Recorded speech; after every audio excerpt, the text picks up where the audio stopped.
되십시오라는 제목으로 말씀을 나누기 원합니다. 사람은 자기가 누구라고 생각하느냐, 굉장히 중요해요. 감옥에 수감된 사람의 75%는 그들의 부모가 어릴 때 너는 감옥에나 갈 거야 라는 말을 듣고 자랐다라는 연구 보고가 있습니다. 만약 감옥에 있는 이들에게 누군가 너는 의사가 될 거야, 너는 훌륭한 선생님이 될 거야, 너는 훌륭한 스포츠 선수가 될 거야 라는 말을 듣고 자랐다면 그들은 그렇게 감옥에 있지 않았을 것입니다. 오늘 우리는 어떻게 그렇게 평범한 아브라함이 복의 근원, 믿음의 조상 아브라함이 되었는지 같이 살펴보기 원합니다. 어느 날 하나님께서 아브라함에게 땅의 모든 족속이 너로 말미암아 복을 얻을 것이다, 이런 말씀을 하죠. 하나님은 아버지 데라가 죽고 낙심에 빠져있는 이 아브라함에게 너는 복의 근원이 될 것이다, 이렇게 희망을 던져줬어요. 이 음성 때문에 아브라함의 인생은 완전히 달라집니다. 우리는 오늘 창세기 12장을 보는데요, 창세기 12장 아브라함을 보기 전에 창세기 11장에 나오는 아브라함의 가족 배경을 좀 먼저 살펴보기 원합니다. 창세기 11장 26절에 보면 데라는 70세의 아브라함과 나홀과 하란을 낳았더라. 그리고 27절 28절에 보면 데라의 족보는 이러하니라. 데라는 아브라함과 나홀과 하란을 낳고 하란은 룻을 낳았으니 하란은 그 아비 데라보다 먼저 고향 갈대아인의 우르에서 죽었더라. 자, 이 아브라함의 아버지는 데라입니다. 그는 나이 70세에 세 아들을 낳았어요. 근데 여기 잠깐 우리가 이 가족 배경을 살펴보기 전에 이 나이를 조금 생각해 보기 원합니다. 아브라함의 아버지 데라가 70세에 세 아들을 낳았어요. 그리고 205세에 죽었어요. 그때 아브라함의 나이가 75세로 나와 있어요. 만약 아브라함이 첫 아들이면 아버지 데라가 죽었을 때 아브라함의 나이는 130세라야 됩니다. 근데 성경에는 그때 아브라함의 나이가 75세로 되어 있어요. 또 27절에 보면 하란이라는 아브라함의 세 아들 중에 하란이 제일 먼저 결혼한 게 나와 있어요. 그래서 성경학자들은 이 첫 아들이 하란이고 그 다음 아들이 나홀이고 아브라함은 막내 셋째라고 설명을 합니다. 그러면 왜 이 아브라함을 세 아들 중에 제일 앞에 갖다 놨습니까? 그것은 아브라함이 중요한 사람이기 때문에 앞에 놓은 것이지 나이 순서로 놓은 게 아니라는 거예요. 다시 본문으로 돌아갑니다. 아브라함은 아버지 데라와 함께 이 바벨탑 사건 이후에 갈대아 우르라는 곳에 살았어요.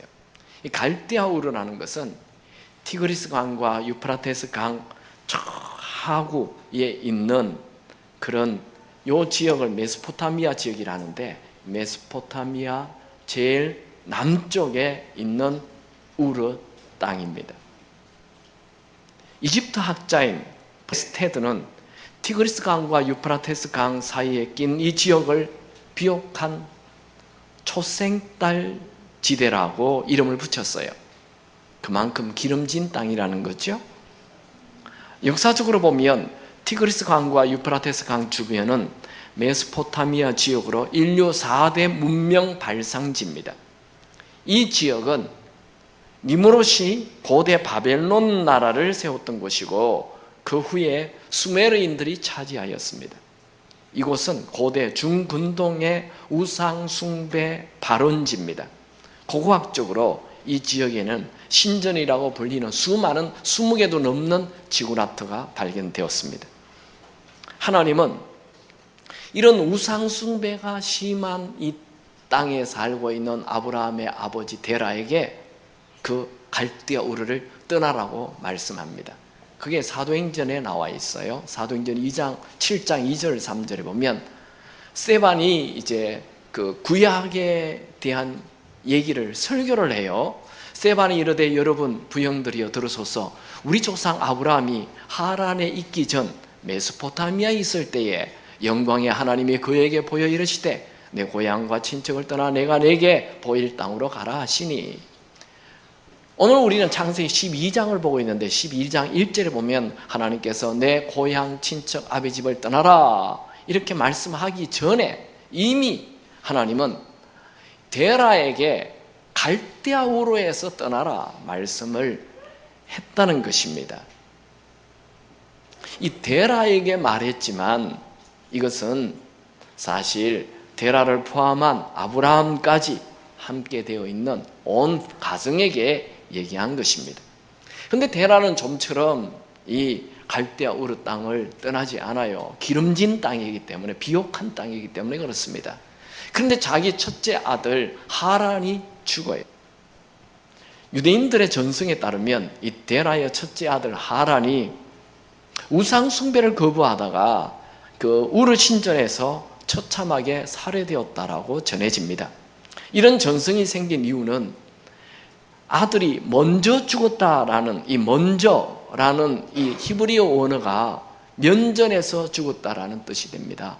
그러니까 이 아버지 데라 앞에서 면전에서 그냥 비참하게 죽은 것입니다. 병으로 죽은 게 아니에요.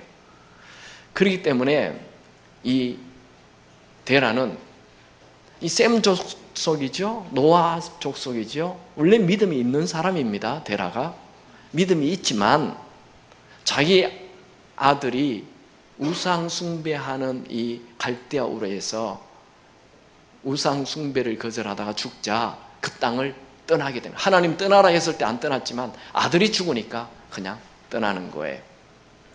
그래서 온 가족을 데리고 이 메소포타미아 제일 남쪽에 살던 우르 땅에 살던 그가 메소포타미아 북쪽에 있는 하란으로 올라가게 됩니다. 이 하란은 자기 아들, 죽은 아들, 첫째 아들 이름과 똑같은 땅이에요. 그곳에 올라가게 됩니다. 그 거리가 600마일, 약 960km나 되는 먼 거리를 떠납니다. 960km면 이 부산까지 서울에서 왕복 왔다 갔다 하는 거리예요. 그 고대에 그렇게 먼 거리를 갔다는 것은 완전히 떠났다는 거예요. 다시는 돌아오지 않겠다는 것입니다. 하란은 그러면 또 어떤 지역입니까?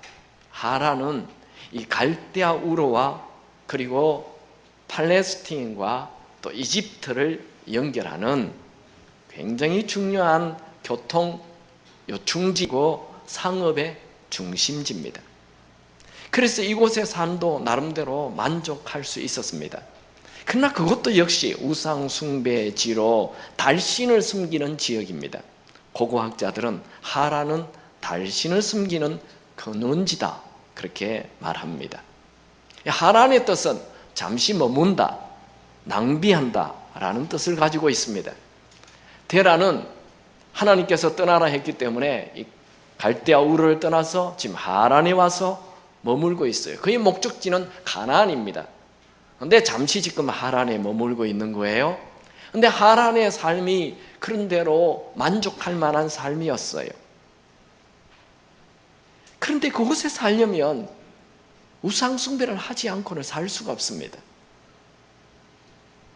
여호수아는 데라의 삶을 이렇게 표현합니다. 여호수아 24장 2절에 보면 여호수아가 모든 백성에게 이르되 이스라엘의 하나님 여호와께서 이같이 말씀하시기를 옛적에 너희 조상들 곧 아브라함의 아버지 나홀의 아버지 데라가 강 저쪽에 거주하여 다른 신들을 섬겼으나 데라는 이 하란에서 잠시 머물 것이라고 생각하고 있었지만 점점 하란 사람들과 동화가 되어서 나중에는 우상 숭배까지 하게 되었어요. 데라는 이제 이 하란의 삶에 익숙해졌습니다. 이제 자리도 잡았습니다. 모든 것이 순조로운 것 같았어요. 그런데 갑자기 죽게 됩니다. 창세기 11장 32절에 보면 데라는 나이가 205세가 되어 하란에서 죽었더라. 데라는 자기가 이렇게 죽을 줄 몰랐어요. 그는 잠시 하란에 있다가 가나안 땅에 가려고 했는데 그냥 그곳에 있다가 죽게 되었어요. 그때 아브라함의 나이가 75세였어요. 지금까지 말한 것이 이 아브라함 가족 배경사입니다. 그게 창세기 11장에 쭉 나와 있는 것을 제가 좀 풀어서 말씀드렸습니다. 아브라함이 창세기 12장에 등장하기까지 그의 모습은 아주 우울하고 어두운 회색빛입니다. 그는 갈대아 우르와 하란을 떠나 가나안 땅으로 가라는 하나님의 음성을 듣기까지 그의 삶은 누가 봐도 복의 근원이 된다거나 믿음의 조상이 될 만한 조건이 없었어요. 그는 오래전에 갈대아 우르에 있을 때 가나안 가라 했지만 지금 하란에 머물고 있는 거예요. 하나님은 어느 날 하란 땅에 머뭇거리는 이 아브라함에게 떠날 것을 전격적으로 명령합니다. 그게 창세기 12장 1절 오늘 본문이에요. 같이 한번 읽어볼까요? 시작. 여호와께서 아브라함에게 이르시되 너는 너의 고향과 친척과 아버지의 집을 떠나 내가 내게 보여줄 땅으로 가라. 아브라함은 하란에 머무는 시간이 그리 나쁘지 않았어요. 그러나 하나님의 눈으로 볼 때는 아브라함이 하란에 머무는 시간은 낭비하는 시간이며 지체하는 시간이었습니다. 하나님은 아브라함이 갈대아 우르에 있었을 때에 떠나라 말씀하셨기에 그 말씀대로 다시 우르에서 떠나라 하셨고 지금 하란에서 또다시 떠나라고 말씀하는 거예요.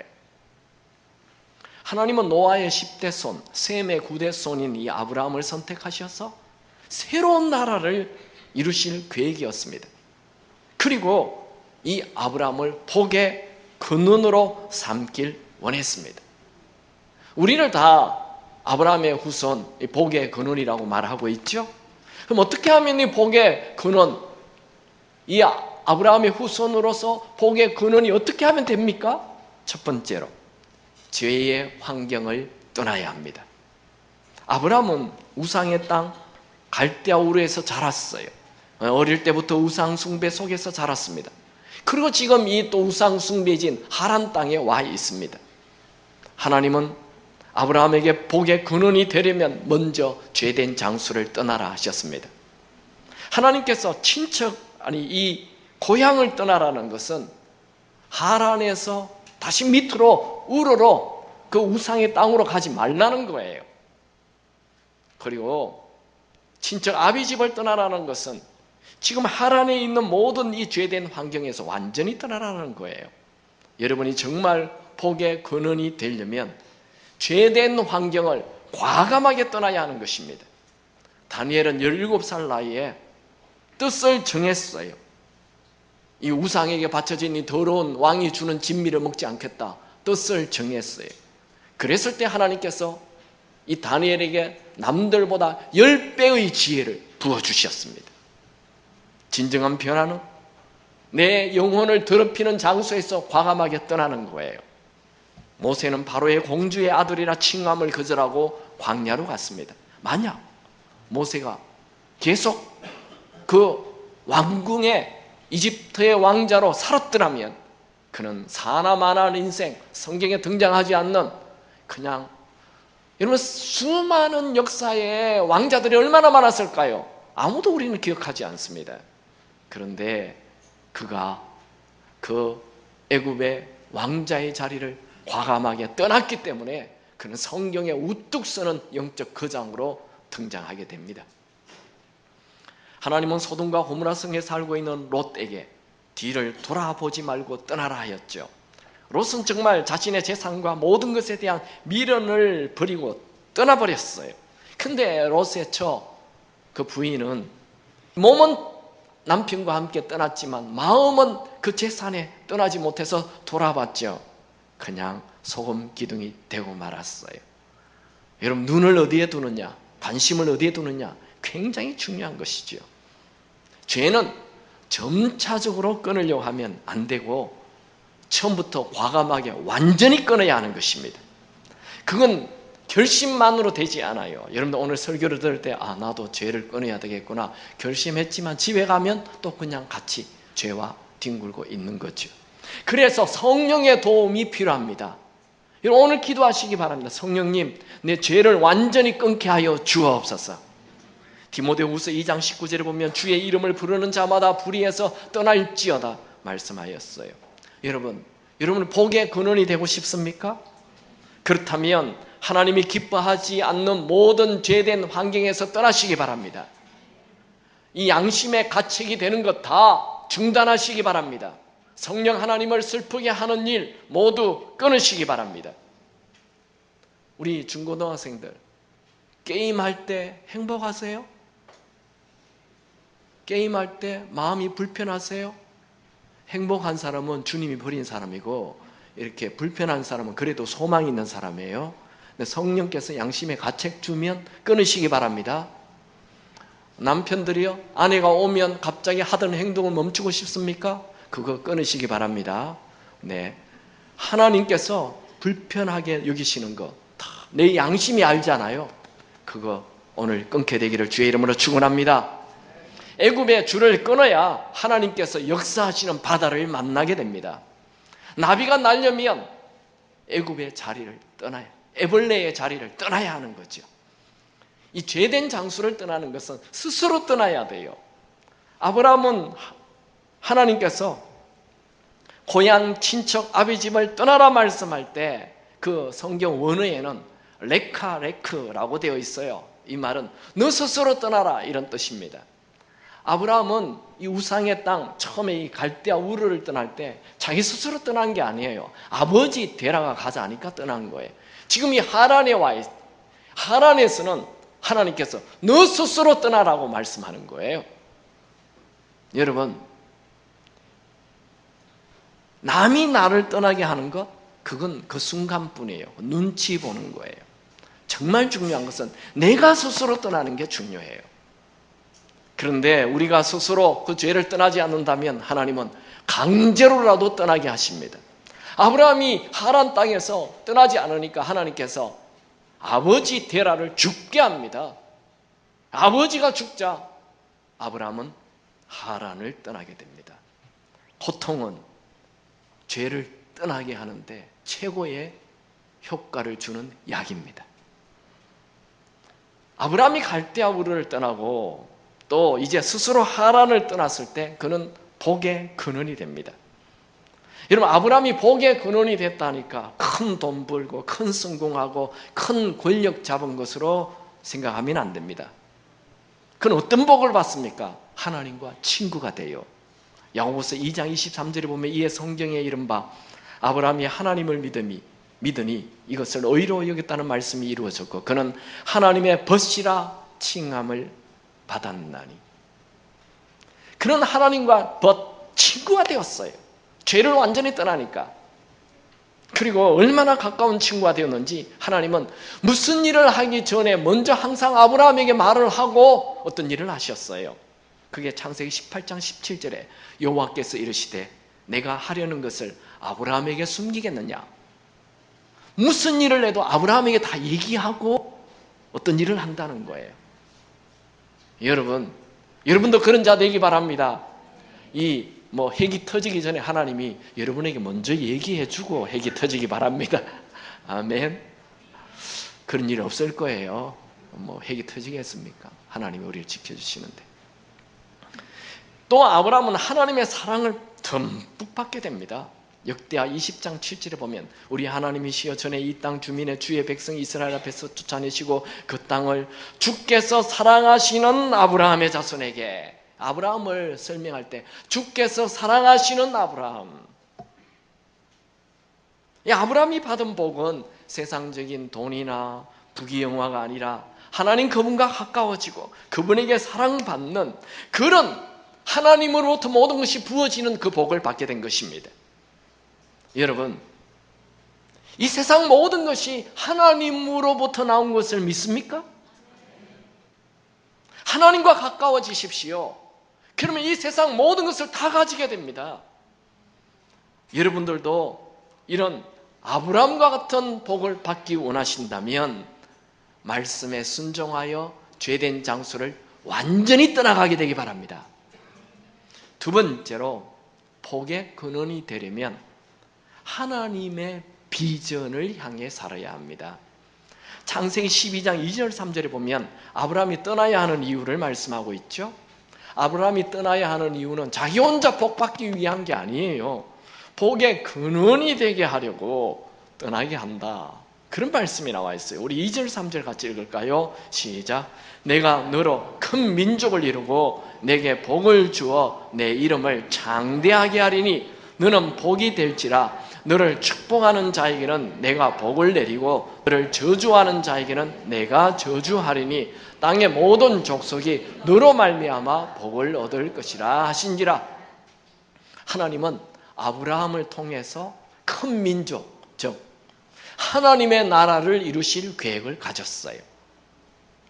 이 창세기 12장은 창세기 11장을 좀 자세히 보고 창세기 12장을 봐야 됩니다. 창세기 11장에 니므롯이 폭력으로 힘으로 고대 바벨론 나라를 만들고 바벨탑을 쌓고 자기의 이름을 드러내려고 했죠. 하나님은 언어를 나누어서 바벨탑을 흩어버리고 또 이 바벨 제국, 바벨 나라를 다 없애버렸어요. 그리고 창세기 12장에 하나님은 아브라함을 부르셔서 하나님의 나라를 이루시기 시작합니다. 성경은 하나님의 나라를 이루는 책입니다. 예수님은 이 땅에 오셔서 하나님의 나라를 제일 먼저 말씀하셨죠. 예수님의 첫 마디가 회개하라, 하나님의 나라가 가까이 왔다, 그렇게 말씀하시죠. 이 하나님의 나라는 아브라함으로부터 시작해서 예수님이 이루시는 것입니다. 이 하나님의 나라라는 것은 하나님의 다스림, 하나님의 통치, 하나님의 말씀대로 움직인다. 이게 하나님의 나라예요. 여러분, 세상 나라와 하나님의 나라는 완전히 다릅니다. 세상 나라는 칼과 힘으로 사람이 통치하는 것이고, 하나님의 나라는 하나님의 말씀과 순종으로 하나님이 통치하는 것, 하나님의 다스림, 그것을 하나님의 나라라고 표현하는 것입니다. 이제 하나님은 아브라함을 통해 큰 민족을 이루는데, 그 나라는 사람이 통치하는 것이 아니고 하나님이 통치하는 하나님의 나라를 이루시는 것입니다. 하나님은 아브라함에게 이 하란 땅에서 적당히 우상과 타협하며 살아가고 있는 그에게 하란을 떠나라고 말씀하지요. 만약 아브라함이 하나님의 뜻을 따라 떠나지 않고 계속 하나님 머물러 있었다면 그는 결코 큰 민족, 하나님의 나라를 이루지도 못하였고 복의 근원이 되지도 못했을 것입니다. 이 복의 근원은 내 나라를 버릴 때, 즉 나를 떠날 때 이루어지는 것입니다. 복의 근원은 내가 나를 다스리는 것이 아니고 하나님이 나를 다스리고 하나님이 나를 통치할 때 이루어집니다. 복의 근원은 내 유익을 버리고 하나님 말씀을 따라 하나님의 비전을 따라 살 때 이루어집니다. 75세 된 아브라함이 하란 땅을 떠난다는 것은 대단한 위험한 모험입니다. 하란에서의 삶은 이제 다 익숙해졌어요. 모든 게 안전해요. 모든 게 편안해요. 여러분, 우리는 편안하게 살기 위하여 이 땅에 태어나지 않았습니다. 여러분, 사람이 죽는 것보다 더 무서운 것은 하나님이 우리를 이 세상에 처음 보내실 때에 하나님이 계획하신 그 진짜 인생을 한 번도 살아보지 못하고 죽는 것, 그게 참 비극입니다. 어떤 목사님은 자신이 대학 시험을 칠 때 일어난 일을 소개했어요. 그분은 대학 전공시험을 치는데 시험지를 받아보니 논술형 문제가 딱 한 문제가 출제되었어요. 그는 열심히 답안을 작성한다고 3장을 빼곡히 써가지고 제출했는데 F학점을 받았어요. 낙제가 됐어요.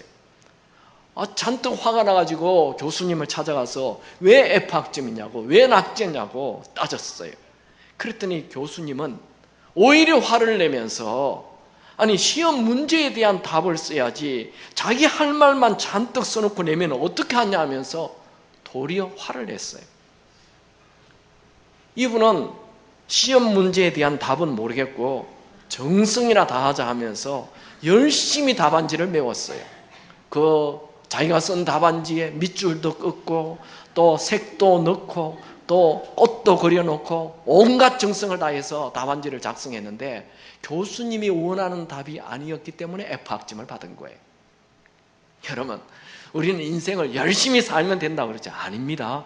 인생 열심히 산다고 되는 게 아니에요.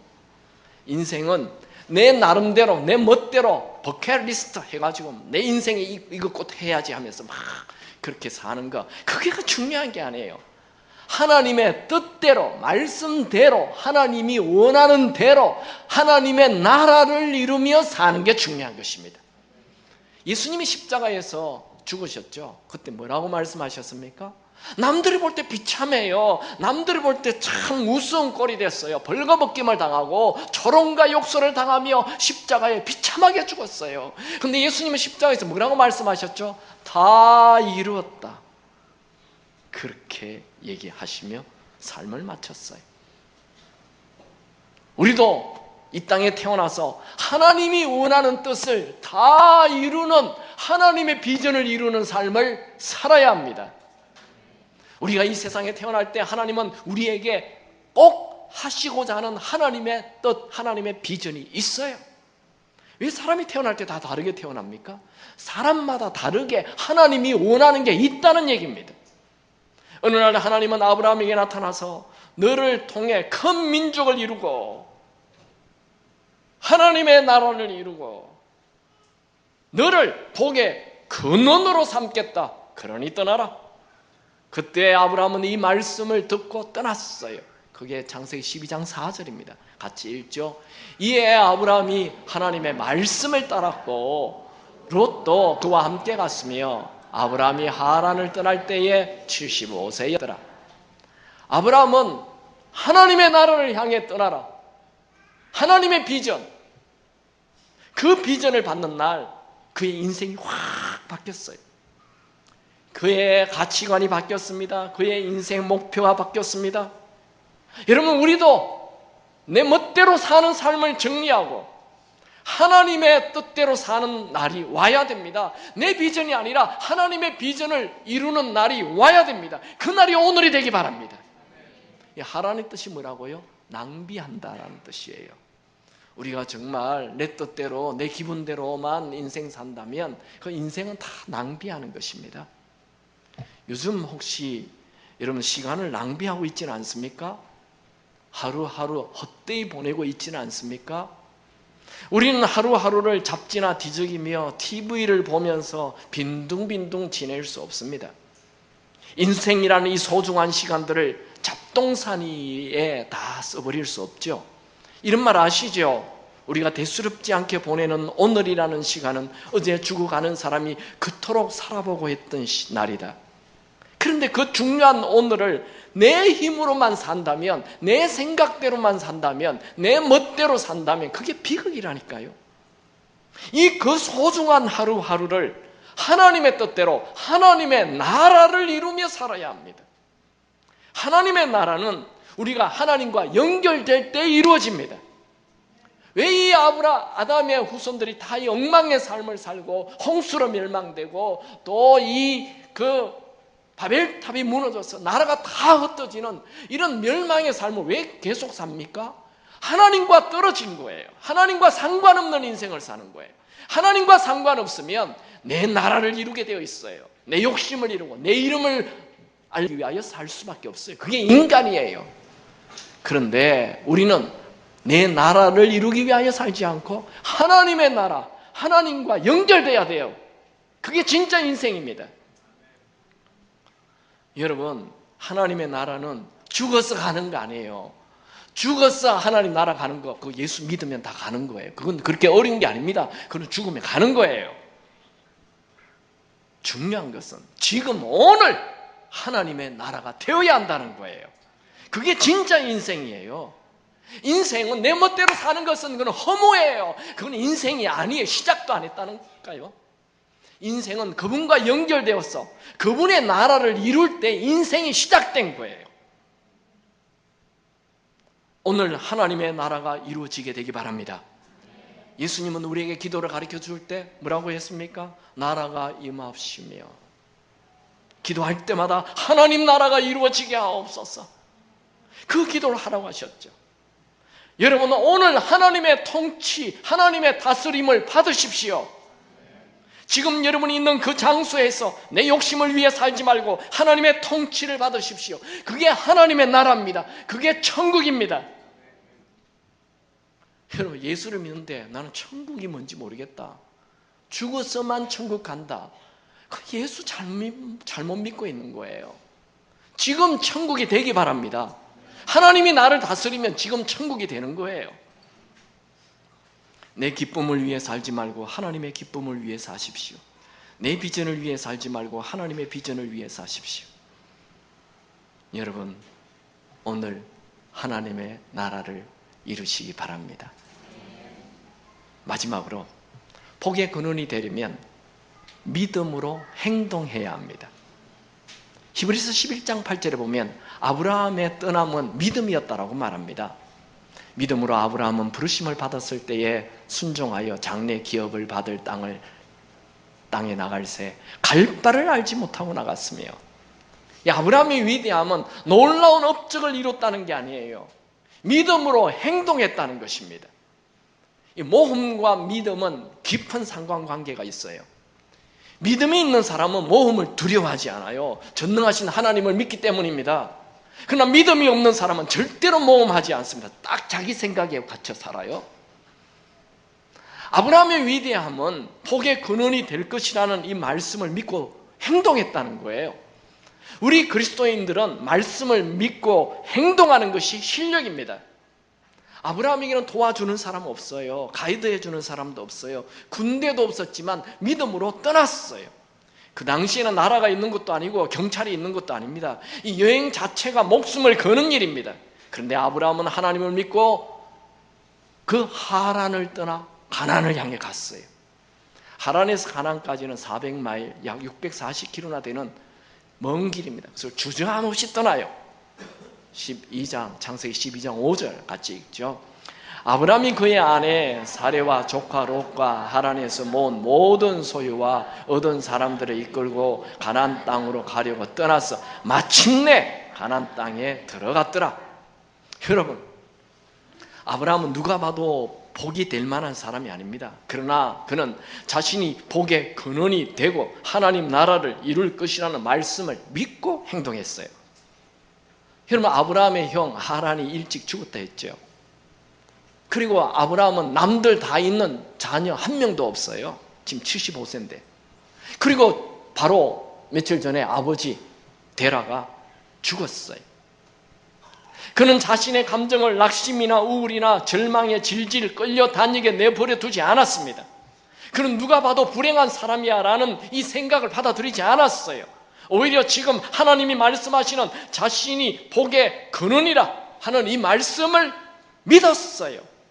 여러분, 사람은 자기를 누구라 생각하느냐, 이건 굉장히 중요한 거죠.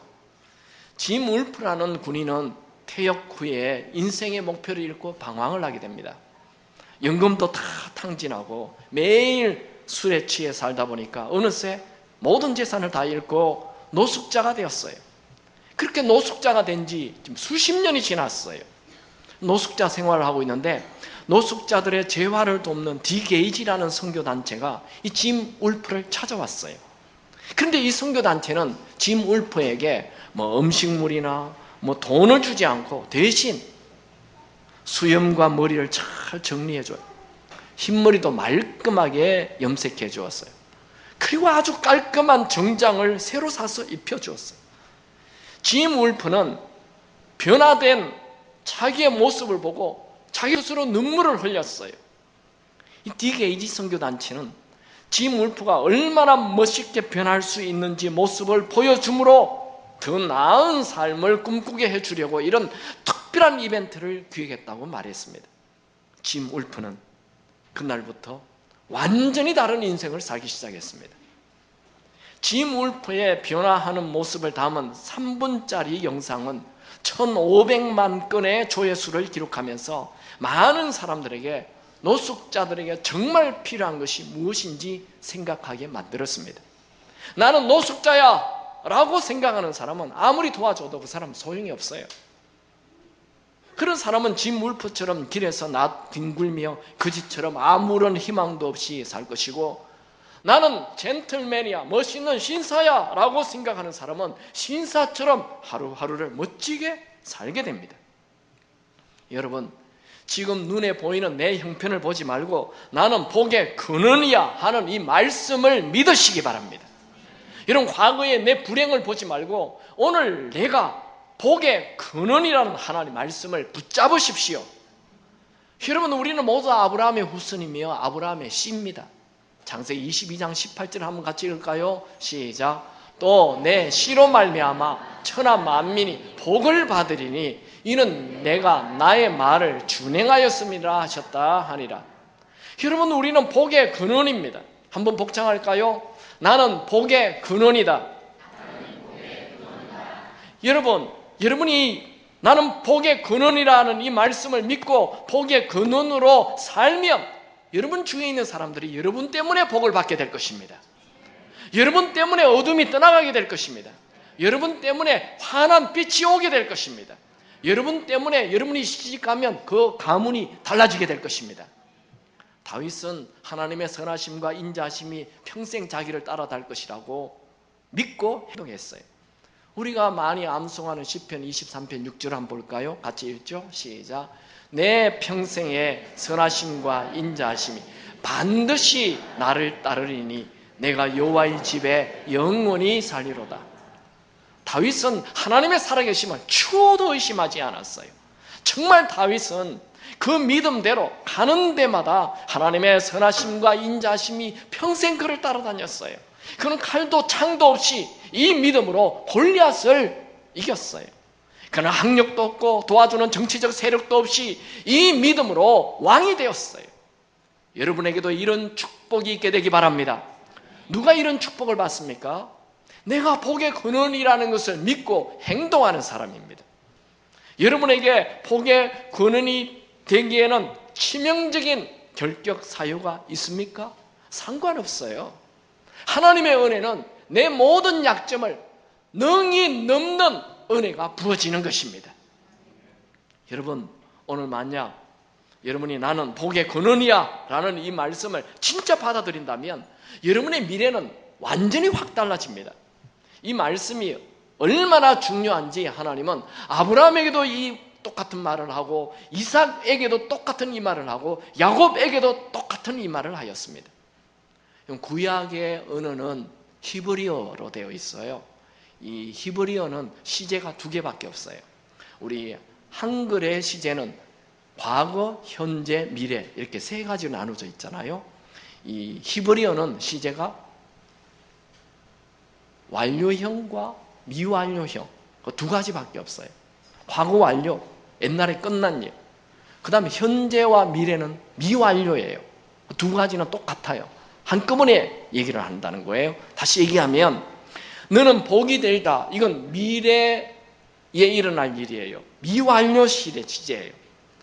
이 말은 지금도 복이 되고 앞으로도 복이 되고 계속 천국 가는 그날까지 계속 복이 된다는 말씀입니다. 여러분 혹시 NK세포라는 말을 들어본 적 있습니까? 이 NK세포는 자연살해세포라고 불려지는데 이 세포는 우리 몸에 해로운 박테리아와 바이러스를 찾아내어서 파괴하는 일을 합니다. 암을 일으키는 세포를 공격하는 것도 이 NK세포라고 말합니다. 연구에 따르면 우리 몸에는 누구에게나 암세포가 정기적으로 생긴다고 합니다. 그럴 때마다 이 NK세포가 나서서 가차없이 그 암세포를 죽여버립니다. 그런데 스트레스를 많이 받거나 불안해하거나 우울과 같은 이런 부정적인 감정이 생기면 이 NK세포의 활동이 약해집니다. 연구 결과 행복한 사람, 잘 웃는 사람, 기쁨이 넘치는 사람, 기대가 넘치는 사람에게는 이 NK세포가 증가되고 왕성하게 활동하게 된다고 말합니다.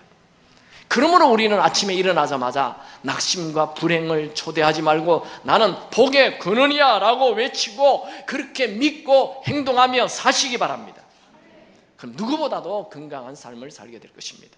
여러분, 우리는 불평과 낙심, 외로움과 병마, 패배 속에서 허덕이며 살라고 창조되지 않았습니다.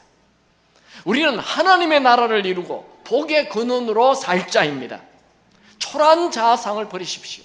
화를 버리십시오. 분노를 버리십시오. 우울을 버리십시오. 나는 우리 아버지도 가난했고 우리 할아버지도 가난하고 나는 흙수저로 태어났으니까 그냥 가난하게 사는 게 내 운명이야. 그렇게 말하지 마세요. 예수를 믿는 순간 우리의 운명 확 바뀝니다.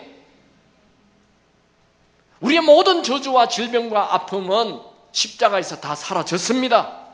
예수를 믿는 순간 우리에게는 하나님의 나라가 시작되었어요.